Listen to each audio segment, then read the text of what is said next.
The Legacy of Kain series stands as one of the cult classic gaming franchises with a narrative complexity of gothic horror, dark fantasy, and morally ambiguous characters.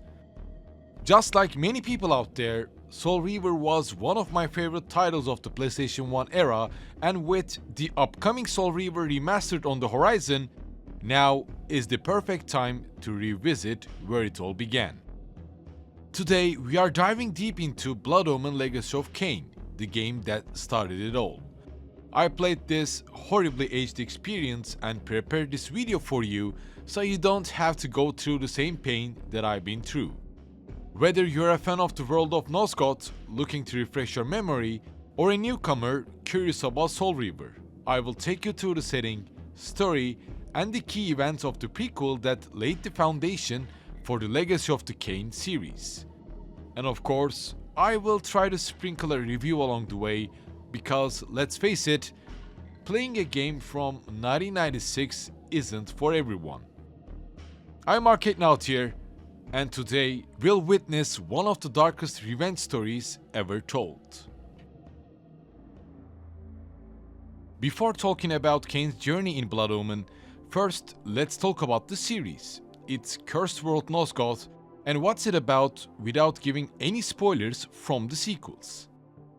The Legacy of Kain series handles themes like destiny, the nature of power, and the struggle between redemption and damnation. This dark storytelling is layered with philosophical undertones, complex character arcs, as it creates its own evolving mythology with morally grey characters. Also with dark magic and time travels. Set in the grim and decaying world of Nosgoth, the Legacy of Kain series unfolds across 5 main titles. First, Blood Omen Legacy of Kain released in 1996, then Legacy of Kain Soul Reaver in 1999, followed by Soul Reaver 2 in 2001, then Blood Omen 2 in 2002, and finally concluding with Legacy of Kain Defiance in 2003.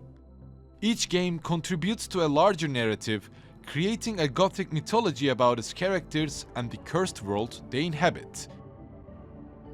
In an era where video game narratives were often secondary to gameplay, Legacy of Kain stood out as a franchise that treated its story as the central pillar, and the pillars of Nosgoth were the focus of this cursed franchise.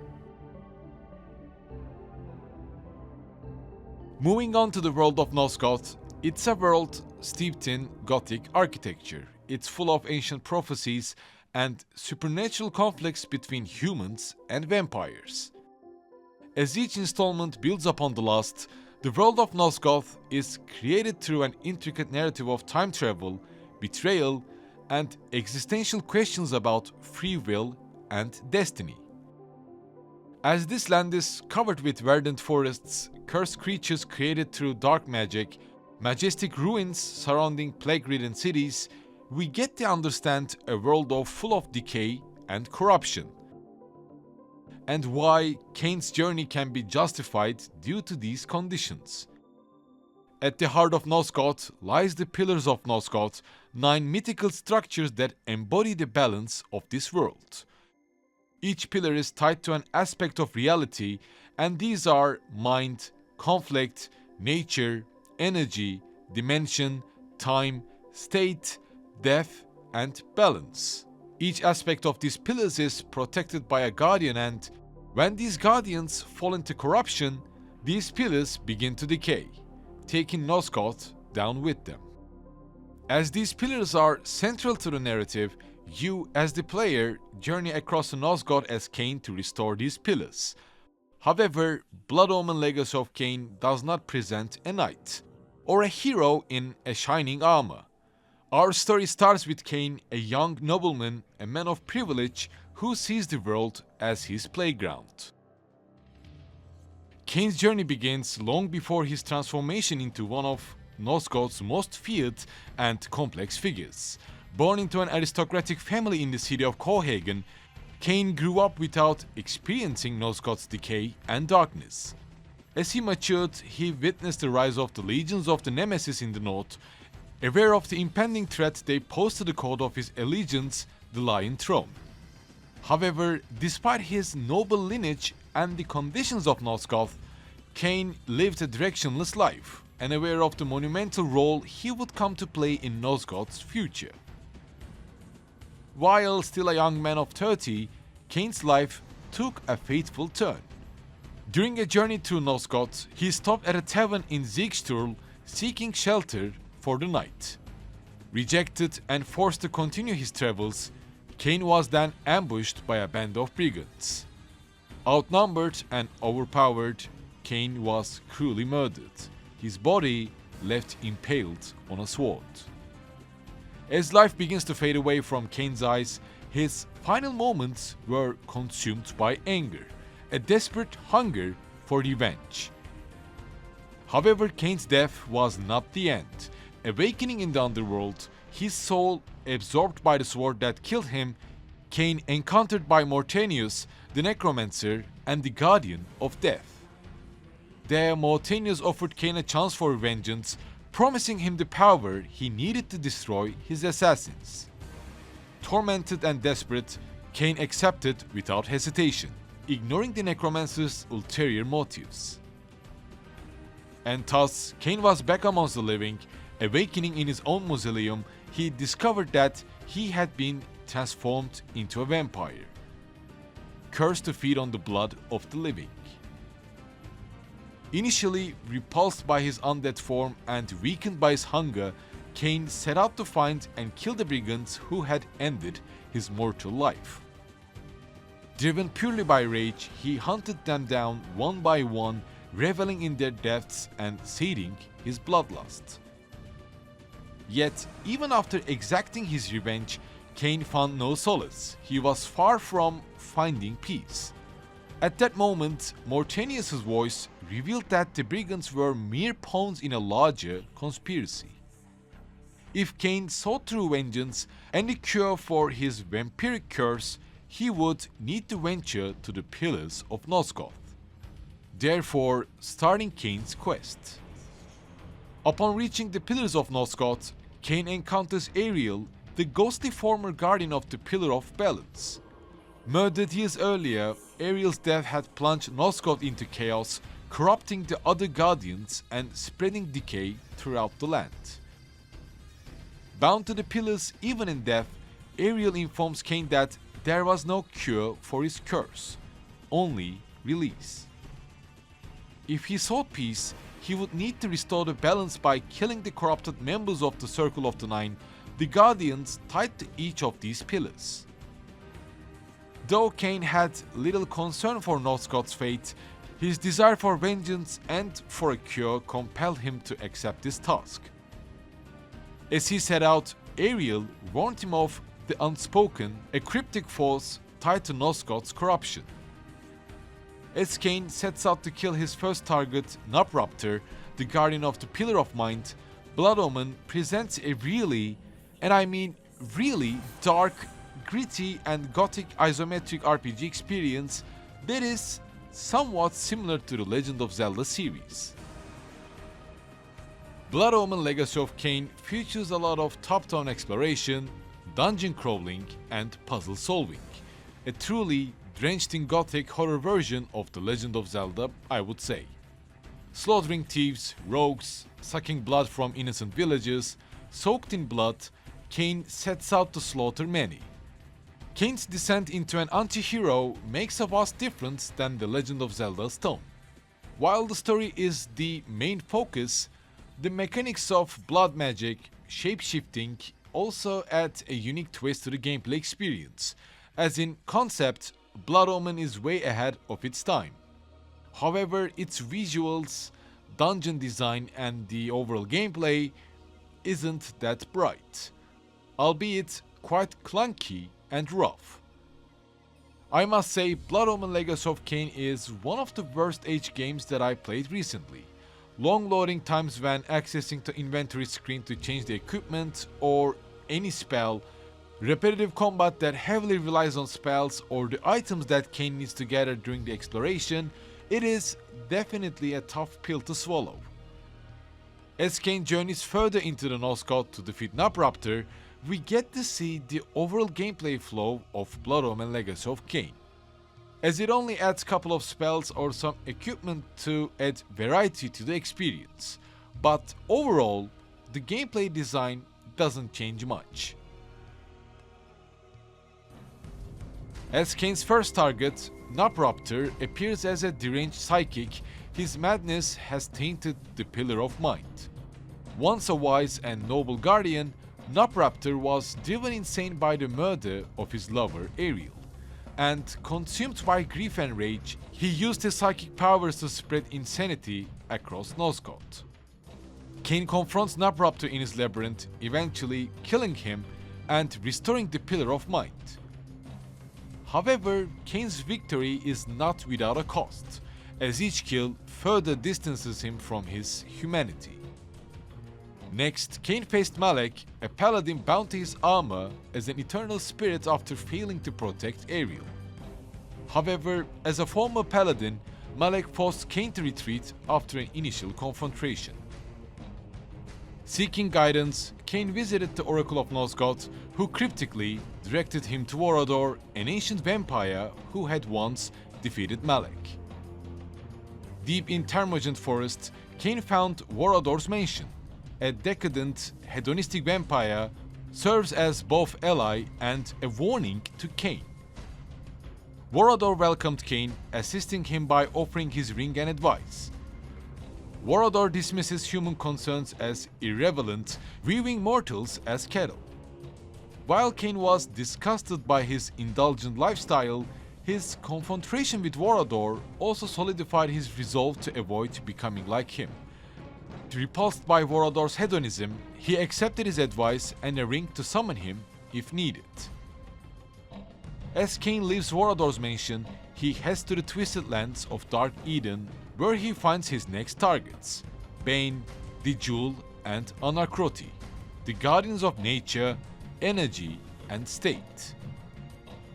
As these guardians had transformed the environment into a nightmarish landscape, Kain was determined to get rid of Nosgoth of these corrupted guardians. When he faces these three corrupted guardians, Malek the Fallen Paladin also appears, giving Kain a chance to summon Vorador to aid him in the battle, leading to the defeat of Malek, Bane and the Jewel, and also the restoration of three more pillars. However, Kain's journey takes a significant turn when he learns about his next target from Ariel, and then visits the city of Avernus, where Azimuth, the guardian of dimension, has unleashed demons upon the populace. Within the Cathedral of Avernus, Kain discovers the legendary Soul Reaver, a vampiric blade that resonates with him.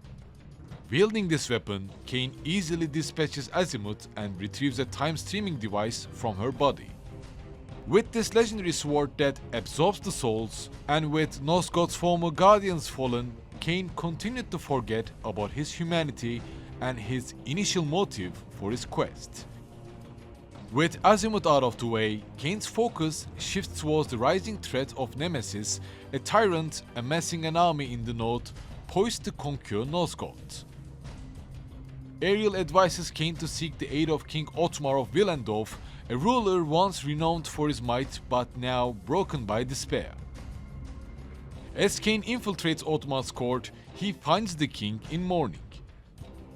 The soul of Otmar's beloved daughter has been trapped within a doll by Elzevir, the dollmaker. Otmar agrees to lend Kain his army, the army of the last hope, if Kain can reclaim the princess's soul. After that, Kain journeys to the dollmaker's lair in northern Nosgoth and ultimately slays him, retrieving the doll containing the princess's soul, decapitating Elzevir as a token for Otmar. Returning to Willendorf, Kain presents both the doll and Elzevir's head. Otmar, grateful and keeping his promise, pledges his army to Kain's cause. And despite his disdain for humanity, Kain takes the command of Otmar's army to confront the legions of Nemesis. As the two forces clash in the Battle of the Last Stand, Kain watches the chaos unfold with a detached cruelty. The battlefield, washed with blood and fire, Kain feeds indiscriminately on both allies and enemies, reveling in the carnage. King Otmar himself falls in battle with Nemesis's army reveling in glory. During this war, as Kain finds himself cornered, he uses the time streaming device he recovered from Azimuth to escape. With Kain being transported 50 years into the past, he finds when the Nemesis was still William the Just, a benevolent and idealistic young king. Kain witnesses Mobius, the Guardian of Time, manipulating William's people to prepare for a coming conflict, realizing that Mobius's influence over William begins to take shape, sowing the seeds of the tyrant he will become. For that, Kain formulates a bold plan. If he can assassinate William the Just in this timeline, the rise of the Nemesis can be prevented, altering the course of history. Armed with Soul Reaver, Kain fells another target in his quest, drinking deeply from William's blood and destroying his sword, a mirror to Soul Reaver. Kain feels the weight of his actions but is resolute in his belief that this act will save Nosgoth. However, Kain's assassination of William creates a historical paradox, altering the timeline in unforeseen ways. With William dead, the people of Nosgoth, fueled by Mobius's propaganda, have turned their anger toward vampires. A wave of fanaticism sweeps the land, leading to the systematic hunting and execution of vampires. As Kain arrives in Stahlberg, where he finds a mob gathered to celebrate the execution of Vorador, the last surviving vampire of his time. Watching Vorador's beheading, Kain is struck by the irony of his situation. His actions, intended to avert disaster, have instead hastened the downfall of his kind. Mobius, revealed to have been the Oracle of Nosgoth all along, appears gloating over his manipulation of Kain. Enraged, Kain confronts Mobius, battling his forces of vampire hunters and the Time Streamer himself. In their final confrontation, Mobius reveals his ultimate plan. Kain's journey from the battle against the Circle to the assassination of William has all been orchestrated to bring about the extinction of vampires. With his final breath, Mobius warns Kain that his destiny is not yet fulfilled, declaring that he will die as the prophecy foretells. With Mobius defeated, Kain returns to the Pillars of Nosgoth. There, he witnesses the final confrontation between Morchanius and Anacroti, the remaining members of the Circle. Anacroti accuses Morchanius of orchestrating Kain's murder and resurrection, setting him on his path as a pawn of the Circle's destruction. There, Morchanius kills Anacroti, as his own body is then possessed by the Dark Entity, the unspoken force that Ariel had warned Kain about. Kain battles the Dark Entity, ultimately vanquishing it and restoring 8 of the 9 pillars. However, as the final pillar needs a restoration, the truth is finally revealed, with Kain himself being the final guardian. As the guardian of the balance, born as Ariel's successor upon her death. Corrupted from birth by Noprapta's madness, Kain was the source of the pillars' continued decay. And here, Blood Omen Legacy of Kain presents 2 ending choices. One, to restore the pillars and save Nosgoth by Kain sacrificing himself. And the other, he can refuse to be the sacrifice, preserving his life and the existence of vampires but dooming Nosgoth to an eternal corruption. Although back in 1996 the first choice could have seemed like the canon choice, but Kain's rejection leads to the events of Soul Reaver. With Kain now fully embracing his role as an anti-hero, rejects the sacrifice. Disgusted by the manipulations of the Circle and unwilling to condemn his race to extinction, he chooses to rule over a dying world.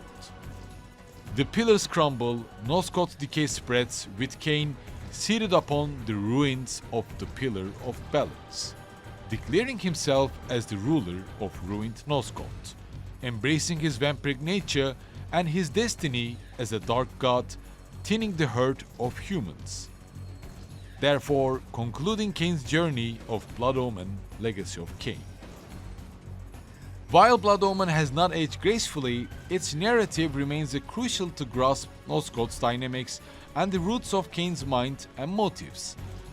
For many, myself included, Soul Reaver is the highlight of this franchise, an experience that defined an era of PlayStation 1.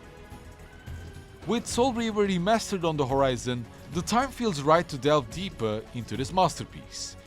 We'll continue Kain's legacy on December 10th, this time through the eyes of Raziel, from spectral realms to the farthest corners of Nosgoth.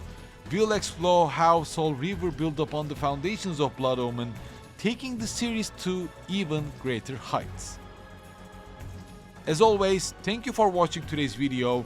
Don't forget to follow me on Twitter and join my Discord channel, and maybe come visit me on my live streams on Twitch. Any humble support through Patreon and YouTube join is really appreciated, and I will see you soon in my next video.